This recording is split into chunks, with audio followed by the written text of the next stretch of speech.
जय हिंद दोस्तों, स्वागत है आप सभी का आपके अपने YouTube चैनल जीके जीएस के भंडारा पर। प्यारे साथियों, आज के इस वीडियो में आरपीएफ कांस्टेबल भर्ती परीक्षा 2019 के प्रीवियस ईयर के प्रश्न मैं आपको करा रहा हूं और प्रीवियस ईयर के प्रश्नों की सीरीज में आज अपना ये 21 नंबर का सेट है और आज का जो पेपर है वो 4 फरवरी 2019 की प्रथम पाली का ये पेपर मैं आपको कराने वाला हूँ।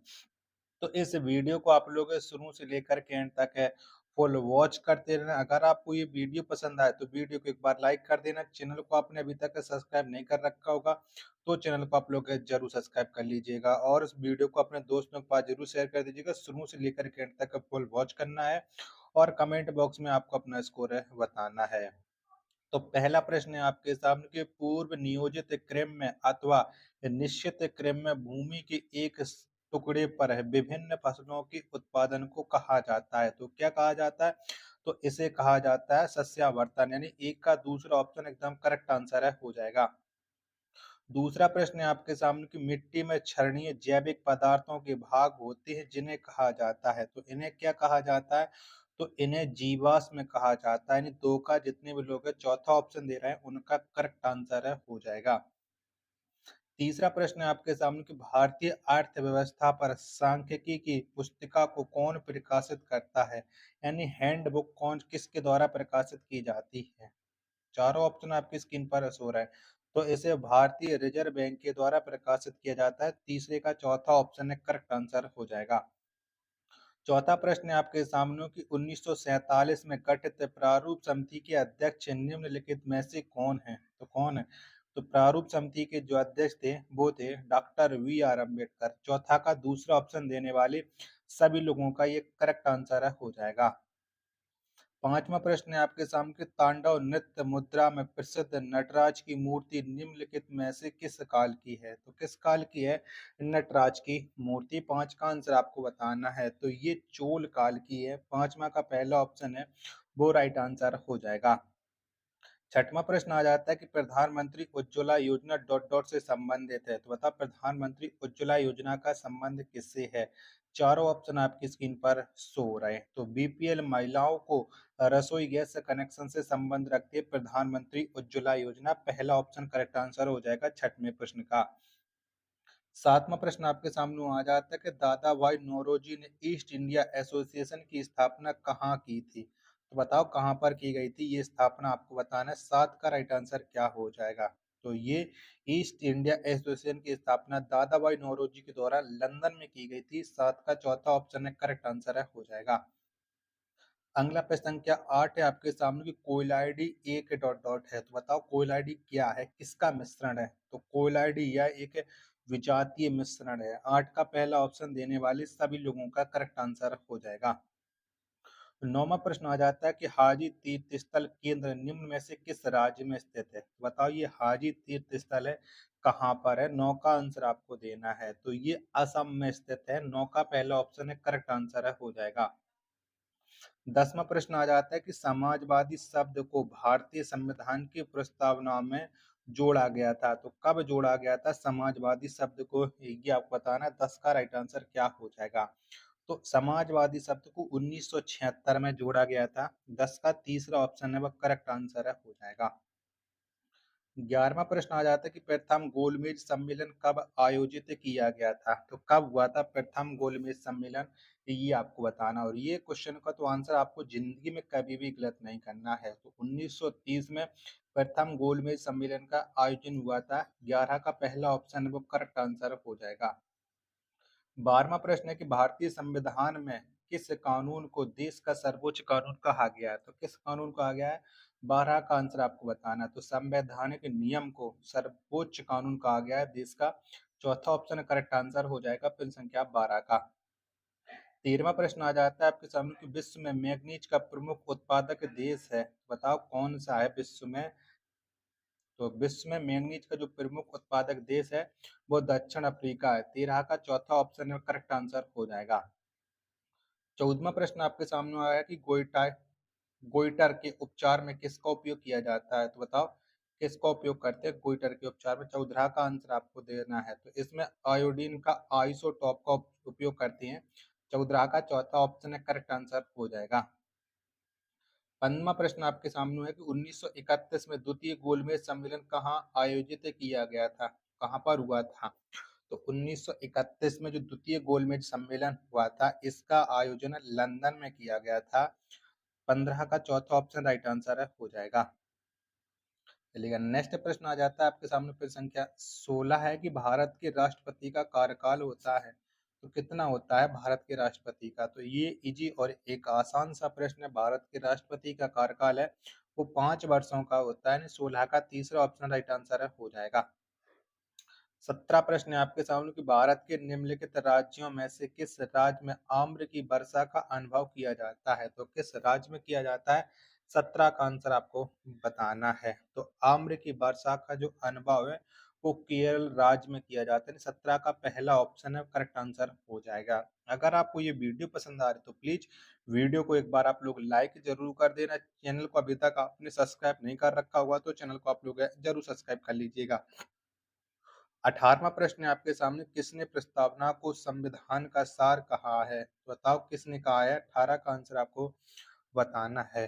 तो संविधान का जो सार है, प्रस्तावना को सर अर्नेस्ट वारकर ने कहा है। 18 का पहला ऑप्शन है वो राइट आंसर है, हो जाएगा। 19वां प्रश्न है कि निम्नलिखित में से कौन सी एक निजी स्वामित्व वाली कंपनी है? तो बताओ इनमें से कौन सी है? 19 का आंसर आपको बताना है कि 19 का राइट आंसर क्या हो जाएगा।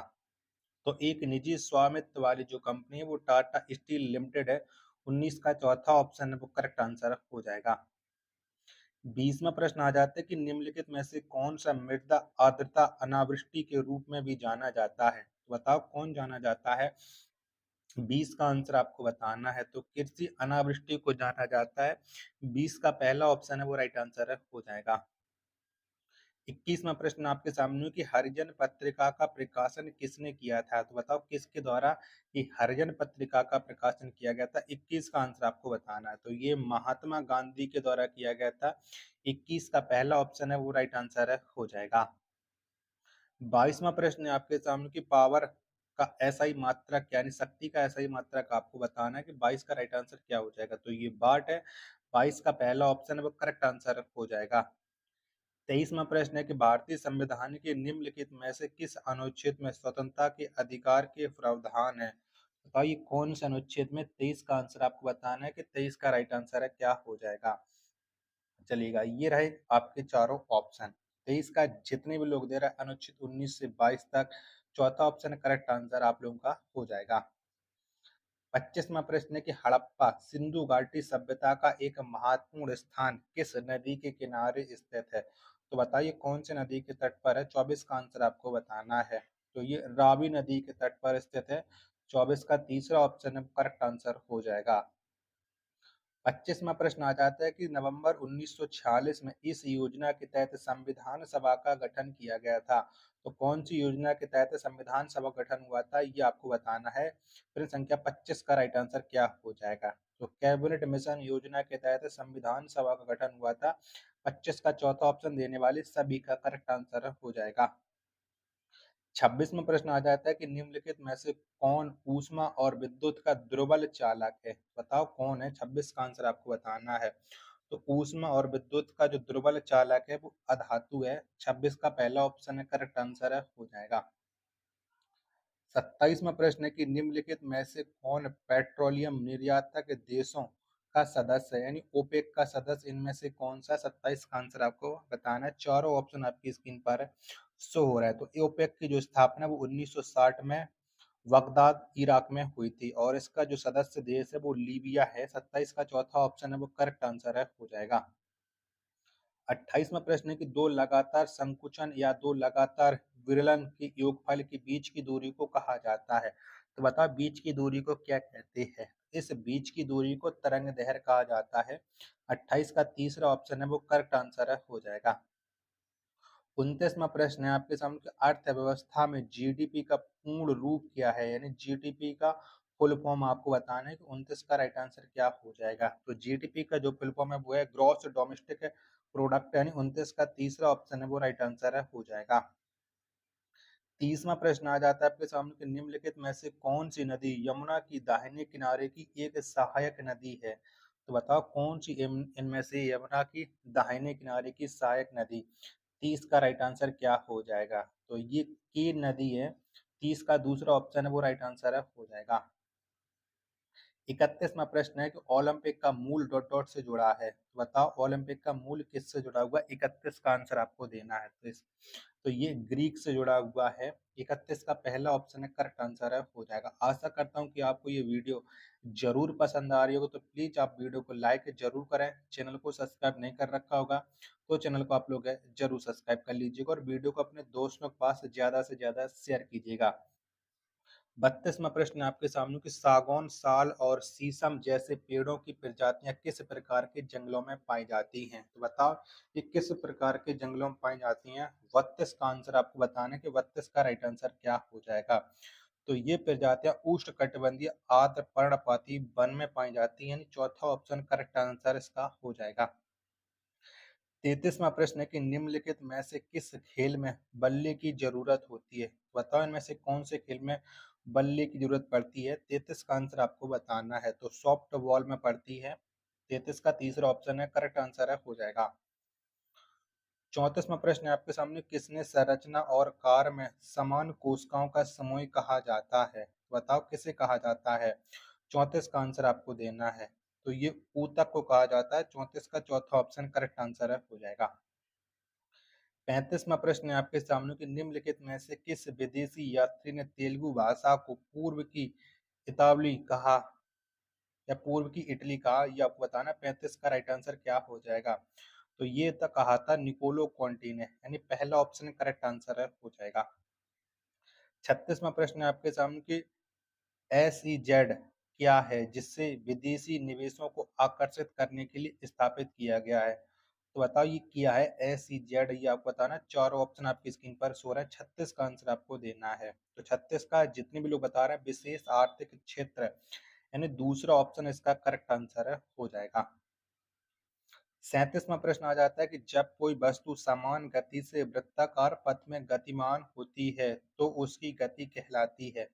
तो बताओ उसकी गति क्या कहलाती है? 37 का आंसर क्या हो जाएगा? तो 37 का जितने भी लोग बता रहे हैं एक समान वृत्तीय गति कहलाती है। पहला ऑप्शन है करेक्ट आंसर है हो जाएगा। 38वां प्रश्न है आपके सामने कि डॉक्टर सलीम अली पक्षी अभ्यारण्य डॉट डॉट राज्य में स्थित है। तो बताओ ये कौन से राज्य में स्थित है? डॉक्टर सलीम अली पक्षी अभ्यारण्य। तो ये जो स्थित है वो गोवा राज्य में है। 38 का तीसरा ऑप्शन है करेक्ट आंसर है हो जाएगा। 39वां प्रश्न है कि वर्ष 1943 में किस जिले में समानांतर सरकार की स्थापना की गई थी? तो बताओ 1943 में कहां पर हुई थी समानांतर सरकार की स्थापना? चारों ऑप्शन आपकी स्क्रीन पर शो हो रहे हैं, फटाफट से बताओ। 39 का राइट आंसर है क्या हो जाएगा? तो ये सतारा में हुई थी। कहां पर हुई थी? सतारा में हुई थी 1943 में। तो 39 का जितने भी लोग, ठीक है, जितने भी लोग बता रहे हैं पहला ऑप्शन करेक्ट आंसर हो जाएगा। और बहुत से लोग बलिया जानते होंगे, तो बलिया यहाँ पर ऑप्शन में नहीं दिया गया, तो बलिया बिल्कुल भी आप नहीं टिक कर सकते हो। ठीक है। 40वां प्रश्न है आपके सामने कि क्षेत्रफल की दृष्टिकोण से उत्तरी अमेरिका का सबसे बड़ा देश कौन सा है? तो क्षेत्रफल की दृष्टि से उत्तरी अमेरिका का जो सबसे बड़ा देश है वो कनाडा है, यानी 40 का दूसरा ऑप्शन राइट आंसर है हो जाएगा। 41वां प्रश्न है आपके सामने कि लेग बिफोर विकेट शब्द डॉट डॉट से जुड़ा है। बताइए किससे जुड़ा हुआ है लेग बिफोर विकेट? तो ये जो जुड़ा हुआ है वो क्रिकेट से जुड़ा हुआ है, यानी 41 का चौथा ऑप्शन देने वाले सभी लोगों का करेक्ट आंसर है हो जाएगा। 42वां प्रश्न है आपके सामने कबड्डी का उद्गम स्थान है। तो बताओ कौन सा है कबड्डी का उद्गम स्थान? तो ये अपना प्यारा देश भारत है। 42 का चौथा ऑप्शन राइट आंसर है हो जाएगा। तो वीडियो पसंद आ रही होगी तो प्लीज वीडियो को लाइक आप लोग जरूर कर देना। चैनल को सब्सक्राइब नहीं कर रखा होगा तो चैनल को आप लोग जरूर सब्सक्राइब कर लीजिएगा। 43वां प्रश्न है कि भारत की संविधान सभा ने राष्ट्रीय ध्वज को डॉट डॉट को अपनाया। तो बताओ राष्ट्रीय ध्वज को कब अपनाया गया था संविधान सभा के द्वारा? 43 का आंसर आपको बताना है। तो ये 22 जुलाई 1947 को अपनाया गया था। 43 का चौथा ऑप्शन राइट आंसर है हो जाएगा। 44वां प्रश्न आ जाता है कि 1912 में डॉट डॉट पहली बार ओलंपिक खेलों में तैराकी में भाग लिया। बताओ किसने लिया था? 44 का आंसर आपको बताना है। तो 1912 में महिलाओं ने पहली बार ओलंपिक खेलों में भाग लिया था। 44 का चौथा ऑप्शन राइट आंसर हो जाएगा। 45वां प्रश्न आ जाता है कि स्वतंत्र भारत के पहले राष्ट्रपति कौन थे? तो ये तो इजी और आसान सा प्रश्न है। स्वतंत्र भारत के पहले जो राष्ट्रपति हैं वो डॉक्टर राजेंद्र प्रसाद थे। पहला ऑप्शन राइट आंसर हो जाएगा। 46वां प्रश्न आ जाता है कि किस गुफा में रावण को कैलाश पर्वत हिलाते हुए दर्शाया गया है? तो बताइए कौन सी गुफा में दर्शाया गया है? 46 का आंसर आपको बताना है। तो ये एलोरा की गुफाओं में दर्शाया गया है। 46 का चौथा ऑप्शन करेक्ट आंसर हो जाएगा।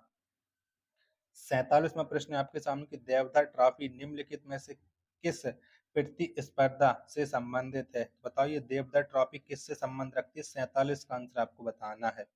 तो इसका जो संबंध है वो क्रिकेट से है। ऑप्शन संख्या 4 इसका राइट आंसर हो जाएगा। 48वां प्रश्न है कि बंगाल के किस गवर्नर ने सरकार की दोहरी शासन प्रणाली की शुरुआत की? बताओ ये किस गवर्नर ने की थी? ये आपको बताना है। 48 का राइट आंसर क्या हो जाएगा? तो ये शुरुआत है वो रॉबर्ट क्लाइव ने की थी। 48 का तीसरा ऑप्शन राइट आंसर हो जाएगा। 49वां प्रश्न है आपके सामने कि निम्नलिखित में से कौन सा उत्तरी अटलांटिक महासागर में एक महासागरीय धारा है? तो बताओ कौन सी है महासागरीय धारा? 49 का आंसर आपको बताना है। तो ये गल्फ स्ट्रीम है। 49 का दूसरा ऑप्शन है वो करेक्ट आंसर हो जाएगा। 50वां और अंतिम प्रश्न है आज का कि भारतीय संविधान का भाग 3 संबंधित है। तो बताओ भाग 3 का संबंध किससे है? ये आपको बताना है। तो भाग 3 का जो संबंध है वो मौलिक अधिकार से है। यानी पहला ऑप्शन करेक्ट आंसर हो जाएगा। और मौलिक अधिकार अनुच्छेद 12 से लेकर के 35 तक दिए गए हैं। तो ये बात भी आपको पता होनी चाहिए। आशा करता हूँ कि आपको ये वीडियो पसंद आई होगी। तो वीडियो को लाइक करें, कमेंट करें। चैनल को सब्सक्राइब नहीं कर रखा होगा तो चैनल को आप लोग जरूर सब्सक्राइब कर लीजिएगा। मिलते हैं फिर अपने एक और नेक्स्ट वीडियो के साथ। तब तक के लिए धन्यवाद। जय हिंद, वंदे मातरम।